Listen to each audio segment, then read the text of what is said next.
I just started recording. Oh, beautiful. All right, fantastic. Thanks, guys. Sure. Are we waiting for anybody else, Brian? Are we waiting for Bill or Michael? I talked to Mr. DiCaprio this morning. Oh, there he is right there.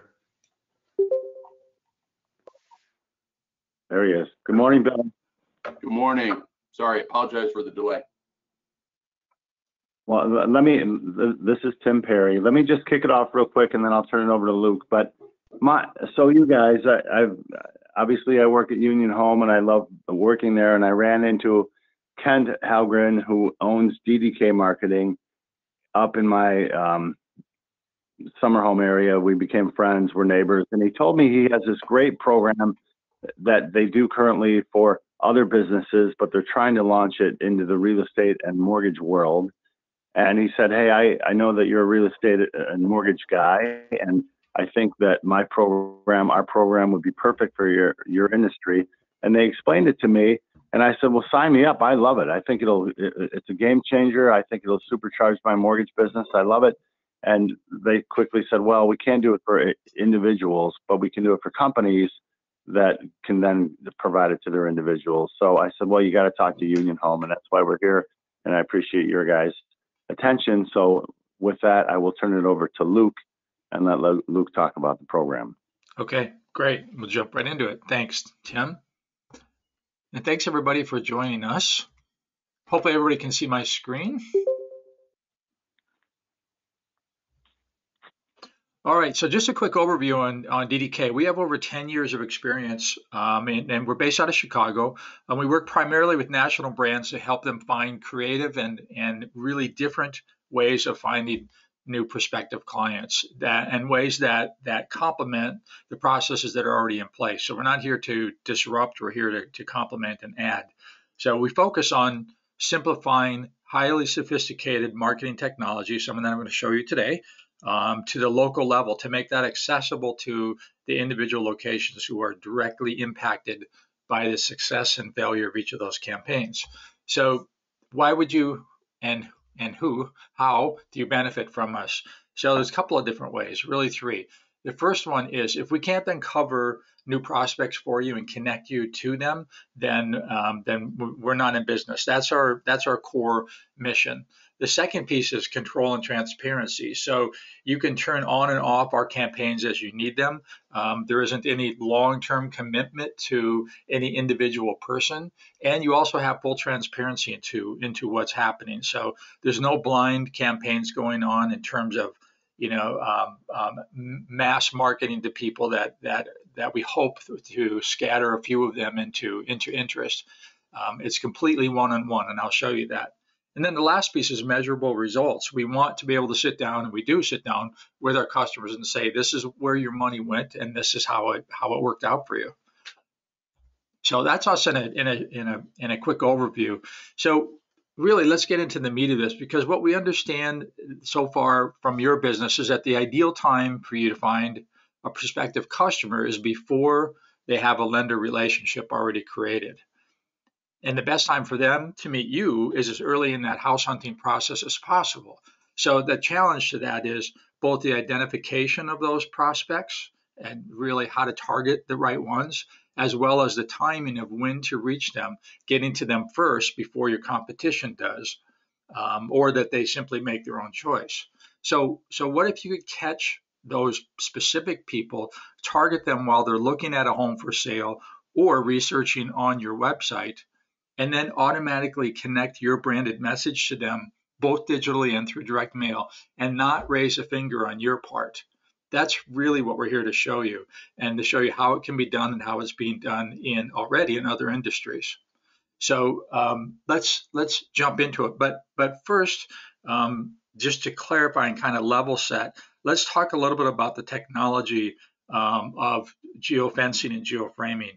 I'm assuming that some of you are familiar with it, but it's helpful to get a little more detail in this, a quick overview. So I'm going to use a term called geoframe, but first it's compared to something that's more common called a geofence. And a geofence is a digital perimeter around a defined geographic area, such as a neighborhood, or a building or a general location. So an example of this would be Starbucks. And when you have these digital perimeters set up and you have a Starbucks app, when you get close to that Starbucks location, your phone's going to go off and you're going to get a reminder or some kind of call to action from Starbucks. It's very effective for basically anybody entering into that particular perimeter with a digital device like a phone that's then going to be flagged. Now, there's some limitations to that. So now they've gotten a little bit better, and you can actually create polygons. So not just a radius, but a more deliberate area around a location, and exclude other areas that you may not want to. So this is still kind of geofencing as well, but it's basically any device that goes into that area, it gets notified and it gets some type of an ad to it. What we're doing is something called geoframing. So geoframing is kind of the next level to this, and there's some very specific, unique things about this that we got excited about. So geoframing is based on the GPS coordinates of your actual mobile phone, whereas geofencing is based on something called triangulation of cell towers. And all that means is geoframing is much more accurate. It's not an approximation. Accurate to the point that we can get the actual perimeter of a building framed versus a general neighborhood. So we can pinpoint an exact house. We can also overlay contact information on that. So geofencing can do kind of general demographic information around an area, but we can identify the individual person carrying that mobile device. So there are some very specific and unique things, again, that we can do with this that cannot be done with fencing. We work with a technology partner that has over 6 patents already issued on this. There are no other companies that have patents on this specific of a technology, which is why we chose them. So we had the ability to choose anybody. We partnered with this. So does that kind of help define the difference between the two before we jump into this? Yeah, that's good. Okay, good. Again, it might have been review for some of you, but it kind of helps the level set. So going back to the original stated challenges, identifying prospects that are your right people that we can target, and timing that correctly as well, and then being able to reach out to them. So let's take an example of a location visit. So in this case, a home for sale. So there are additional ways to identify and verify someone, but let's start here because this origination point, ultimately you'll see it's somewhat of a non-issue, and the workflows are identical and parallel. So this is where it comes into you having to not raise a finger to make this whole thing happen.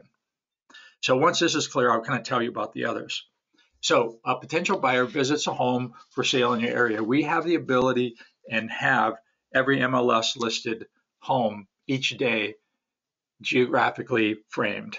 So not just the perimeter of the home, or not just the area of the home, but the actual home itself. So we know when someone goes into that MLS listed home. What happens is when we pick up that signal, we can translate that information into their name and address. And the name and address is both online and offline. And I'll tell you more about that in a second.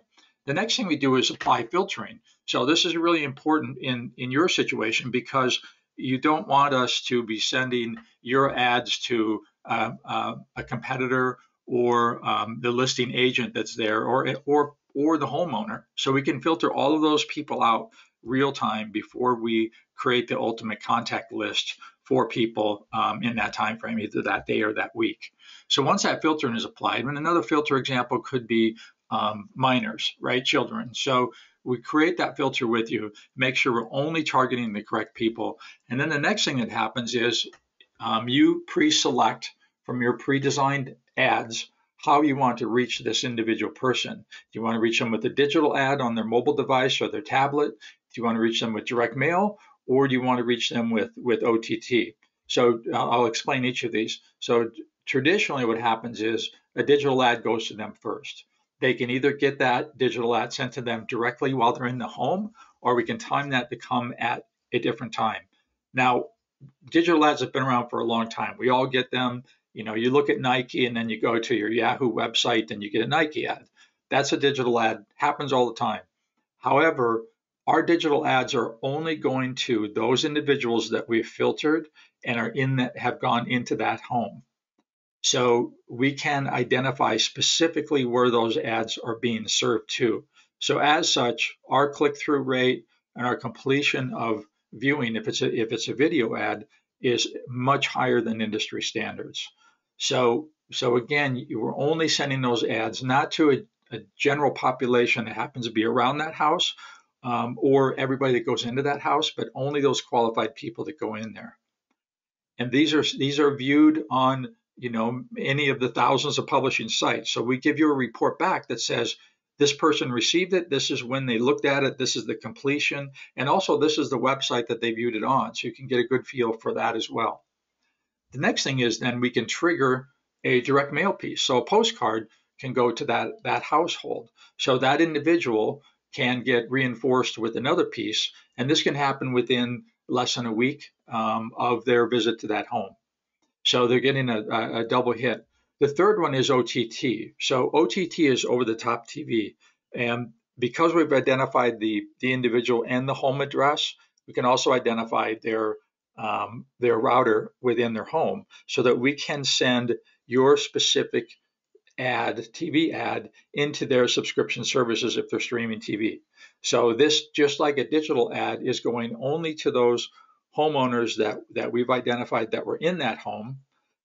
So essentially, they could get a digital ad within a few hours.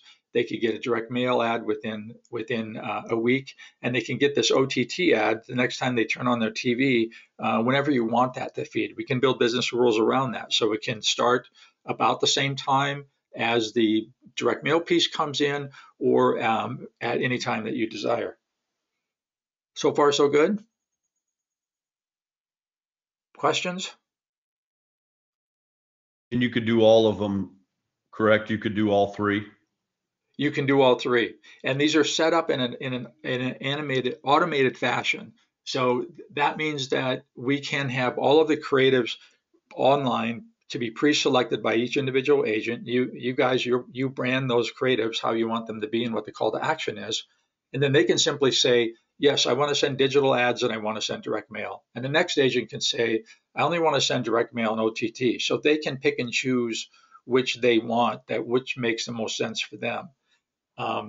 So yeah, and once that's set up, then they basically say, this is the package I want. So we usually sell these in packages, and then they can define how they want that package to be used. So hypothetically, someone could buy 500 postcards and 5,000 digital ads, and they can say, just use them as fast as you can, or they can say, spread them out over the course of a month.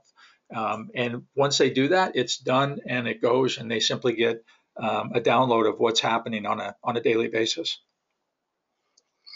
I'm wondering how many digital messages and mail messages it would take before that client actually did the call to action with with no referral, with no personal recommendation. I wonder how much of that we would have to do before they would actually respond to a survey or click on something. Mm-hmm. Well, our initial, this is Kent. Our initial, I'm sorry, I'd let Luke do most of the talking, but our suggestion is basically, our initial thought is 10 digital ads and then a postcard. So you do two a day for 5 days, and then reinforce it with a postcard or some sort of digitally, whether it's the OTT or the digital ads. Then we could take a look at that after a while and see how that's working. But those are the initial, we think we've seen in the marketplace after 10 digital ads are served, and then a postcard is pretty successful.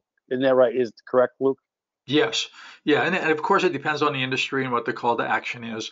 But that's the standard so far that's been proven to work is a 10-to-1 ratio, and typically one postcard, sometimes two. 10 digital ads, 2 postcards. Well, we don't get the list of the names and the customers because that's a violation of privacy. That's correct. Yes, that's a good point. So all of this, it has to be within all of the PII and the California Privacy Act. So as such, we are not able to obviously resell or repurpose any of those names, but we're also not able to provide those back to our clients except for confirmation basis. So what I mean by that is we cannot give you this in in an Excel file that you can upload into a CRM and then start prospecting these people. However, we can provide you with the information so that you can verify that yes, this person received the ad and yes, they contacted us. So you can do it for matchback, but not for ongoing communication, if that makes Got it. sense, until they reach out to you. I should say outbound communication until they reach to you. We can also go ahead. I'm sorry. No, go ahead. I was just going to say we also can do the 10 digital ads and the postcard, and then if these people go to your website and start searching your website, we can identify those people through a pixel that we sent these things to, and if they do that, we can then reinforce it with another postcard after they go to the website if you'd like. So that's another thing we can also do. So that's a good point too. And so Kent brought up something called the conversion pixel, and what that means is that, and I'm kind of redundant to what Kent just said, but in a little more detail, what that means is if you send somebody a digital ad and they click on it, then obviously you're going to know that they responded to it. But oftentimes what happens is you send somebody a digital ad and you send them a postcard and they don't respond to either one, but they show up on your website. Well, there was no way to tie all of that together in the past. But again, we have something called the conversion pixel. So when they do show up on the website and that pixel is there, we can match them back to whatever outbound communication was sent to them and say, yep, here's another person. They didn't do your CTA, but they did go to your site ultimately. Because a lot of people do that. They leave your postcard on the counter, and then at some other time down the road, then they go to Union Home Mortgage on their own. So we have a way to identify those as well, and that's really been proven successful and helpful in figuring out, are we really going to need to communicate to these people again, or are they in fact responding just through a different channel? So, guys, all makes sense, and I know we kind of took a look at this a couple times. Can we dive into some numbers of what the costs are for the digital ads and for the postcards? Well, Kent, do you want to jump on that? Well, it really depends on right now. It really depends on how many digital ads you're going to send out and because we can't. Packages are going to have this. We can't identify because we want to be as accurate as we can. So if we can send out, let's say 100 digital ads, right? We know those per people.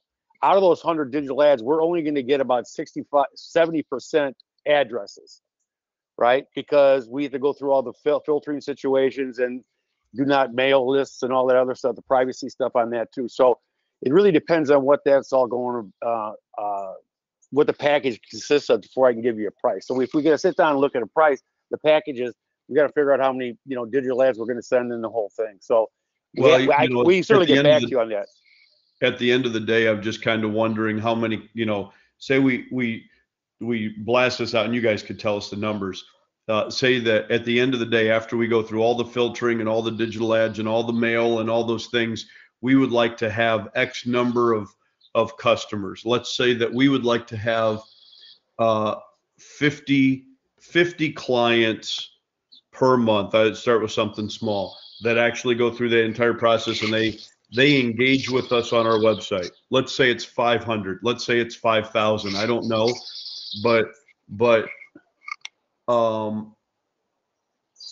if we just wanted one customer to engage with us on our website and actually say that they would like to talk with us or they would like to connect with us, what do you think the cost would be, or how much, if you did the 10 digital ads and the 2 postcards and somebody actually acted, what would be the cost for just one to get one person? Yeah. So what would be the cost to acquire is really what you're asking. Yeah. And we don't have experience in your specific market to state that. I mean, we can put together some cost per lead and cost to acquire type of data. It would be generic, but it might give you a starting point anyway to work from. But again, we wouldn't know that until we actually did it with you. Do you have any examples from any other industries of what, are there any results yet, or is it still hypothetical or just conceptual? No, there are some major industries that are already using this. I was going to share some of that with you, but most of them aren't real open to sharing their sharing their success. But let me look into that. I mean, it's a fair question. So if you let me get back to you on that, I'd be happy to do that. I mean, the concept, I think everybody would agree, Dave, Tim, Bill, all of us, it's an incredible technology, the digital fencing and being able to target somebody that could potentially use our services like right now. I mean, if they're out there looking at homes, walking into an open house, that is the person that we want to connect with. I just wonder how much it's going to cost at this point to be able to talk with them. Yeah, Tim, I think that's a good, what if it's in an apartment complex? Great idea. Great idea is another one to target, but I just wonder how much, what's the cost? What's the cost? And can we start to quantify it? And then can we, literally think that there's an unlimited amount of money to invest in the technology if it actually produces the results that we could get. Okay. So let me chime in real quick, you guys. I think I asked the same question Brian asked early on to Kent and Luke, and I said, listen, if I spend, $700 a month on shopping cart ads these days. Okay. So what if I paid $700 or $500 a month to you guys? What do you think you would give me if we could geoframe every open house in Park Ridge? What would that result to? So these guys came back and they gave me a number of how many open houses there were. We worked an average of on average, how many people go to an open house, and each one of those people would be able to be contacted with a marketing piece and a digital ad piece on a repetitive basis for a certain duration at a cost of, I think it was like $400 or $500 a month. Is that what you guys said, or am I being too general? But that was my takeaway. The problem, like I said, once again, the problem, not the problem is that not everyone's going to receive a postcard, and postcards are more expensive than the digital ads. But you have to figure out how many hits you'd have to get. But we're working with another company, and it was about $1.70 for 10 digital ads and a first class postcard. $1.70 per client, Kent? Yes. Per contact. Yeah. Per contact. Yeah. So if there's 50 people that went to open houses in my area, this Sunday, then $1.70 times 50 people is going to be my cost to hit all of them, assuming that those are all people that we can identify who have addresses and are not on the do not, disturb privacy list and all that. Is that but the people we don't send a postcard to, we're going to send more, like 10 more digital ads, right? So we're going to continue to hit them. But that's some of the cadence we have to talk about and what you're interested in. But that's about right. That's about somewhere in that area. $1.70 per person, which and these are ideally, well, or not, but these are people who are out walking around looking at open houses that are probably not in my database, who don't know me, that I can reach out and have a connection with based on this technology for $1.70. I think that's where I started off. I mean, I heard about this, you guys, Union Home guys, and I was like, wow, well, it doesn't sound like a ton of money. I'm not getting in front of these people anyway. The only way I get in front of these people now is to have realtors send them to me. And if I can hit them or contact them before the realtor refers them, or, even if the realtor doesn't refer them, I'm getting a crack at it, and I wouldn't have otherwise. And for anybody that's on the call that doesn't have experience, hi, it's Tim, I'm sorry. Anybody who doesn't have experience with pixels can tell you that it's a pretty valuable tool. It pretty much stalks the client. I mean, you will be, if you can get access to a pixel to a client, you can actually stay in front of them as they search. I've seen other companies do this, and without question, if we can find a way to get in front of these clients for a longer basis, I mean, the ROI should be there if we can get it out there. I think really figuring out what the cost is going to be on either a monthly basis or per client basis is going to be extremely important, though, because can we go after our previous databases as well? I mean, is there other things we can do besides just the geofencing? Is there a way to stay in front of these clients on a bigger scale like just this? Well, Tim, those are good points. Thank you. If I can, I'll address that for you. But if I can back up for a minute, because Tim had asked a couple of questions, the other Tim too. So our digital ads text messages, the digital ads can be either video or GIF or just a straight digital ad, like a static digital ad. But they're not text messages. They're actually ads that pop up on when they, like a banner ad, so to speak. Anybody can opt out at any time, so we manage those for you. So we can definitely opt out of people. And some of those already are on Do Not Contact through direct mail, as Kent mentioned. In terms of apartment buildings, the framing technology with 5G is getting more accurate, but multifamily buildings have not been generally successful for direct mail. For digital, oftentimes we can, but it's still a little bit off and on. So I don't want to oversell apartment buildings. I would say no for now, based on technology. The digital ads, are they like they're going to be in Facebook, Instagram, wherever the consumer is? If they're on Google, where do they actually show up? Good question. Anywhere but Facebook and Google, because they own the world, right? They own their own little world. So where we see most of them show up are Yahoo, Weather, CNN, most of ESPN, a lot of times local sports sites. So it's any of the many published sites except Facebook, excuse me. One other thing on the cost situation, the OTTs, if you're going to put streaming an ad on a television, is like I said, more expensive than the digital ad and not the postcard, but more digital ad. So that's why we have to talk about a package and see what you guys want. And that's why it's probably better to say it's $500 a month, and then we can look at how that it would go and how these people are receiving these ads and so forth, and how many touches you want to do. So I'm not trying to evade the question, but it really kind of depends on what the menu is. And again, it's about that individual agent making it accessible to them to make a decision. And sometimes a la carte can get really confusing, right? Well, how many ads should I buy, and how many direct mail, and how many OTT? So if we create a package that says $500, you can have A or B combinations, and this is the ratio recommendation, it makes it a lot easier for them to make that decision too. And then again, we're watching that with you. So maybe we adjust those packages after a short amount of time and say, no, this was the standard, but this is more applicable to the response that we're seeing on your side. Do you guys have the ability to get into Facebook and Google if that was to be added, like an a la carte, or is that completely limited away from you guys? It's limited. It's Facebook and Google right now is limited away from us. I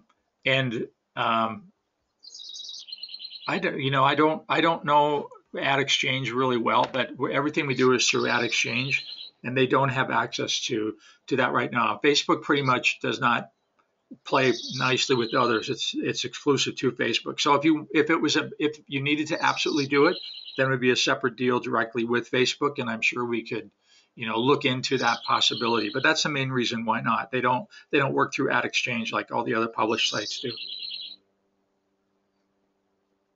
to my knowledge. Does that make sense? Thank you. Yeah. On our end, if you push play and got it started, the only way that we would be able to actually find out if it worked is to physically walk into the open house ourselves and see if we personally started receiving the digital ads for walking through the open house, right? Or if we did that with, family, friends, assistants, they walked in and to find out if it actually worked. and then if they started getting the mail. So that, on our side, seeing it like a consumer would see it, but then, just tracking response rates. So if we said, let's target 1,000 clients, here's $1,700. And then at the end of that campaign, which would probably be over the course of, I don't know, what, 2 weeks, a week, 2 weeks, we should have a quantifiable number of clients that responded or that contacted us. I just wonder what that ratio is. Is it 1 to 50, 1 to 100, 1 to 500, 1 to 1,000? And it has to all depend on the creativity and how strong your call to action is. Do you guys have any examples of what you would use?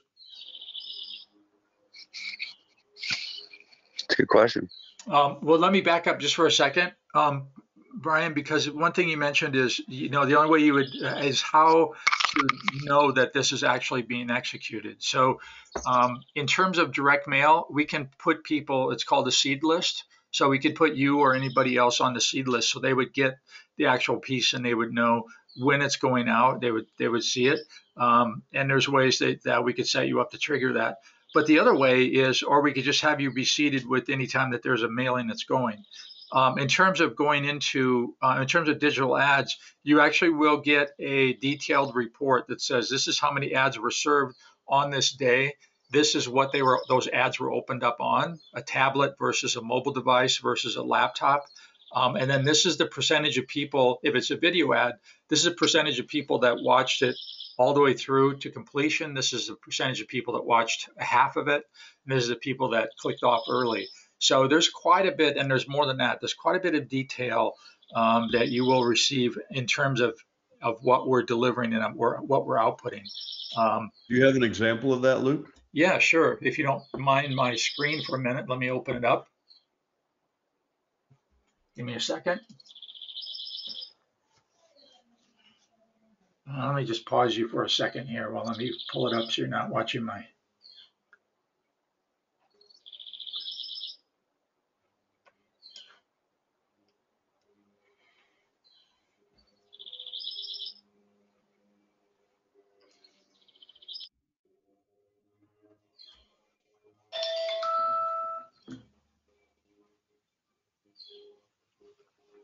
So Luke, if you were sending out mail pieces to these clients,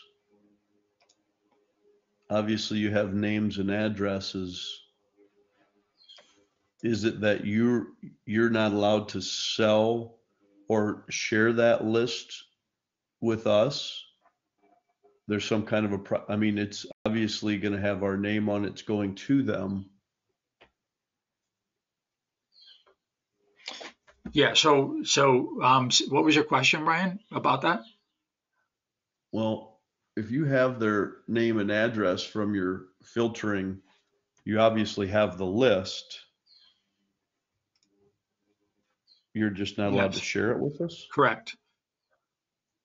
That's correct. We can share it with you if you provide us, and this is a California, this is a National Privacy Act. It's called the CCPA, and the Personal Information Act.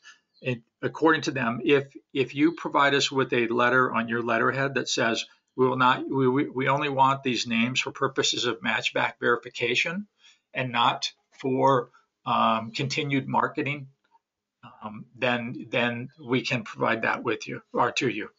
But what they're trying to do is get around the whole third party. If you heard about cookies going away and third party data going away, that's essentially what happens. Somebody goes to a Nike website that they go to Amazon and that pixel gets placed on their server and they start to get followed around wherever they are on the website, and then that information gets sold back to Nike. That's what the Privacy Act is really eliminating, and that is why we have to be strictly following those guidelines. Because when cookies go away, when third-party data gets even more restricted, and there was just a new Apple update that came out regarding privacy that now you have to opt into being tracked versus opting out.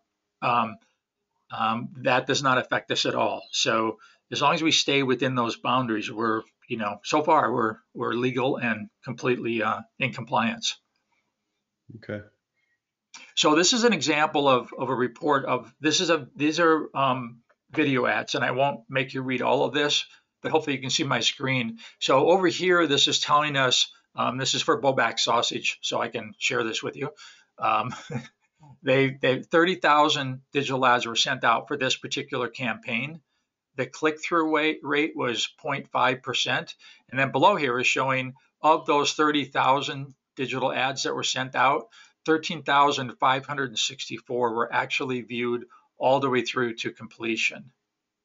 This information over here is showing you 3 different types of ads that were sent, so they could see which ones were responding compared to the others, and also the completion rate for each of those. It also gives us an impression. This is just basically showing when the ads went out and when they were watched. And then also somebody asked about domain. So this is a domain distribution.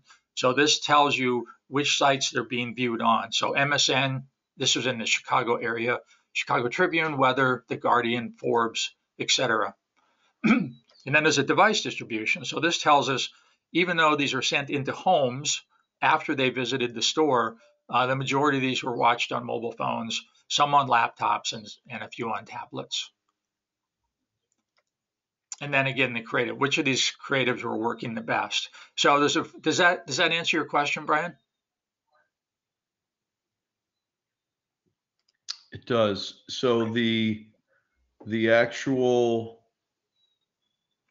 click percentage is 1/2 of 1% of the 30,000?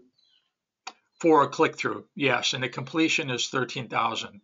So that's a pretty high click-through rate if anybody's on the phone that's familiar with digital ads.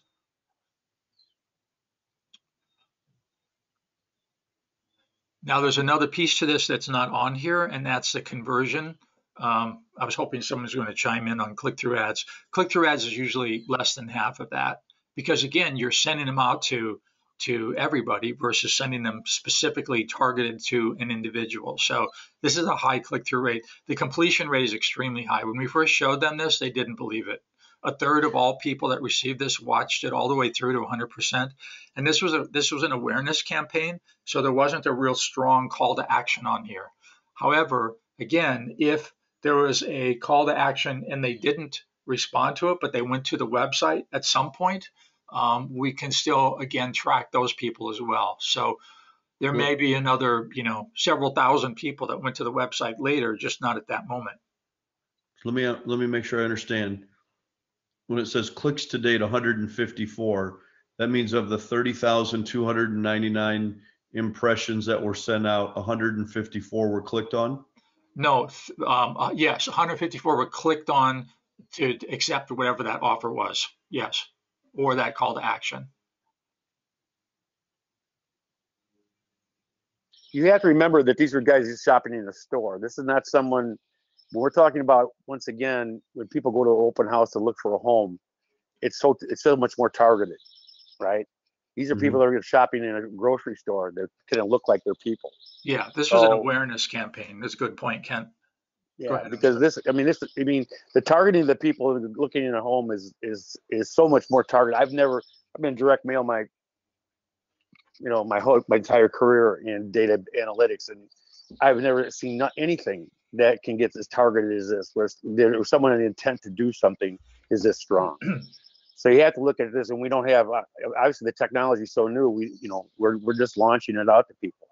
So, and one thing about direct mail and this targeting ad, with the information we get back, it's always a learning process to tweak it, right? Because you always look at how response rates, how you can do things and how you can test what messages, what creative's working the best and so forth. So I just want you guys to remember that this is, once again, this is to a sausage campaign that people are going through grocery stores, right? They're tending to shop. So yeah, that was really about sharing the report itself versus a comparable statistic. So thanks, Kent. I'm glad you mentioned it. We've got another client, a home care assistance client, and that we did a 6-location trial for for this national franchise, and for every $1,000 they spent, they received $10,000 in revenue.